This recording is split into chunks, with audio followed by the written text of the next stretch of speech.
Hi all! Are you wondering if this crazy seller's market is ever going to end? Well, today I'm going to give you the latest data on the Twin Cities metro area real estate market. I'm including the 7 counties that make up the metro area, and I'll let you know what the different segments look like, as well as what kinds of offers are getting accepted right now. So stick with me.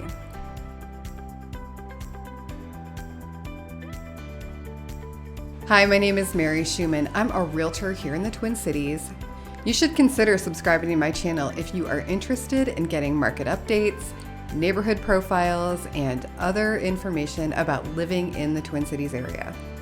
If you have a question, please feel free to contact me. I love to hear from people and understand what kind of questions they have regarding the Twin Cities.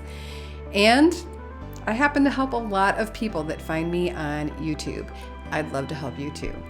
My contact information is in the description box down below this video. You can tap the title and it will open right up for you if you're on a mobile device. Okay, let's get down to business. This year has definitely been one for the books. It's been the strongest seller's market that anyone I know can remember. And this is amazing if you have a house to sell. Prices are higher than ever, and you can pretty much dictate the terms for the most part. However, buyers, do not despair. Things are getting easier for you now, at least compared to a couple of months ago when they were looking pretty bleak. It was an all-out scrum. So let's talk about pricing and supply first, and then I will get into the types of offers that we're seeing. So, the median single-family home price in the Twin Cities sits at $380,000. That is up from $326,100 at the beginning of this year. You'll often hear me talk about the absorption rate, or the number of months of supply of housing available to be sold if no other homes were to go on the market. For context, it's considered a balanced market if there is between 5 and 6 months supply of homes. We have been under 1 month of supply for different segments of the market for most of this year, mainly anything under about $600,000. Right now, we are still at 0.8 months for anything under about $400,000. For single-family homes in general, we are at a little over 1 month's supply of homes. Homes are only on the market for about 5 days. A year and a half ago, it was 45 days, and only 6 months ago, around 20. So homes are still flying off the market. Let's look at the 2 softer spots in the market, townhomes and condos. For townhomes, there's a little uptick in supply, and we have a full month available right now. The median price for a townhome is consistent with the rest of the market in the rise in prices. It is currently sitting at $271,000, which is up from $240,000 in January. Okay, condos. This is the place if you're looking for any kind of deal. Sellers are negotiating. You can actually get an inspection. So condo prices, the median is at $171,000 right now, and it's a similar uptick in price as other property types have seen. The supply of condos is where the opportunity comes in. It is still considered a seller's market, but for people selling condos, it can feel like a whole different world. There are 2.5 months worth of supply available right now. Seems like a lot. This has dropped a small amount since January, but it has remained relatively flat this year overall. Okay, now let's look at what kinds of offers are being accepted. This is a valuable bit of information that the Minnesota Transaction Coordinators, it's a company that helps a lot of agents, but they give us this information on a regular basis, and I like to share it with you. So I'm going to do that, and I'll add my 2 cents about what I am seeing, although it's a much smaller segment of the market. Obviously, I'm just one person. So the offer acceptance rate is at 42% of offers.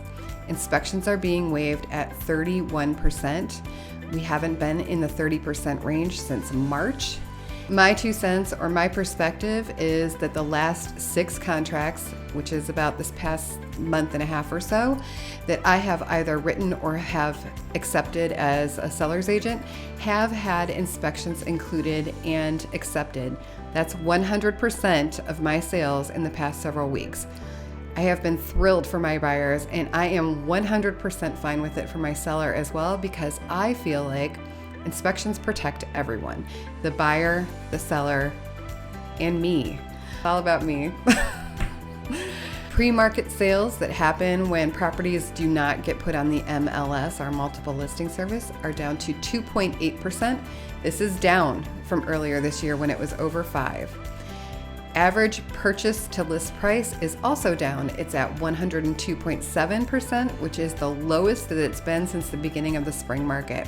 That's still great for sellers, but also good news for buyers. And it's a lesson to sellers about pricing appropriately, because things change. You do not want to have your home be the one sitting on the market because it's been priced too high, as well as understanding that unless you have something really special, that the insane bidding wars may actually be over for now.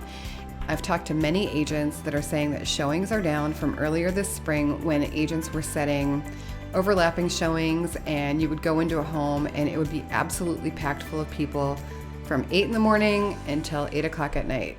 So now you're likely to get a private showing. There may be openings in between on the calendar, easier to book. More than one offer is likely to come in or may come in, but they aren't seeing the literal stack of offers that they were seeing before. All right, so financing types. Cash is at 11.5%, which is slightly higher than it has been. Conventional is down a little bit at 68.5%. It was around 75%. FHA is at 8.5%. VA, still a rough spot. It's 3%. It's really hard when you don't have cash. USDA is also at 8.5%, and I think this is a little bit of a high number, and it may be a function of the sample size that they were working with at the Minnesota transaction coordinators. So seller paid closing costs are actually coming in at about 12% of the time. Home warranties are at 5.7%. I was actually able to negotiate this recently for one of my buyers as well, so that's up and that's great. Offers being contingent upon the sale of the buyer's property is at 8.5%, and this seems very high to me. I am still super cautious about having this particular contingency in an offer. It seems like a real weak spot. So that is all for this week. I'll be back next week with some more neighborhood profiles. I want to thank you for watching, and I'll see you then. Let me know if you have questions.